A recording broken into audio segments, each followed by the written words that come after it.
मेहमान आने वाले थे, चावल बनाने थे। घर में देखा बासमती चावल कम पड़ गए, पड़ोस में गए, लेके आए, पकाने रख दिए। थोड़ी देर बाद देखा तो कुछ तो पूरे पक गए हैं और कुछ चावल उसमें आधे कच्चे हैं। अब क्या करें, क्या खिलाए? ऐसा हुआ तो हुआ क्यों, बता सकते हो? घर के चावल बासमती चावल, जो पड़ोस से लेके आए वो शरबती चावल थे। चावल चावल है, पर दोनों की जाति अलग अलग होने से और फिर उन दोनों का ही एक साथ संयोग होने से रिजल्ट सामने है। मनुष्यों में भी अनेक जातियां होती है, अपने में भी हुम्मड़, खंडेलवाल, पोरवाल, कोई भी जाति हो, उसके अपने एक संस्कार, अपने एक गुणवत्ता, अपना एक आचरण होता है। जाति जन्म से होती है, धर्म धारण किया जाता है। हमने अपने पूर्व पुरुषार्थ से एक उच्च कुल और विशेष जाति में जन्म लिया है, ये हमने खुद चुना है। अब हम अपनी जाति छोड़ करके फिर अन्य विजाति, दूसरी जाति के वर वधू से विवाह करें, फिर उससे संयोग से उत्पन्न होने वाली संतान कौन सी जाति की कहलाएगी, बताओ?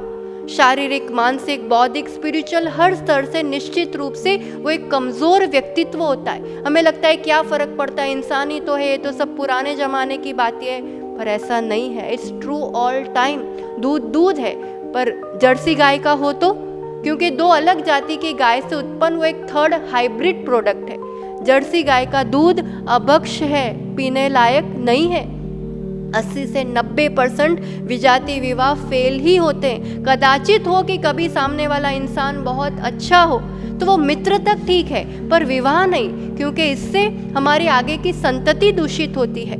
जो मोक्ष पद प्राप्त करने के जो 7 परम स्थान है, उसमें से सबसे पहली सीढ़ी सज्जातित्व, उसी से नीचे गिर गए तो फिर आगे कैसे बढ़ेंगे? मुनियारी का बनना तो दूर, वो कभी भी दान पूजा जैसे धर्म कार्य करने के लायक भी नहीं रहता है।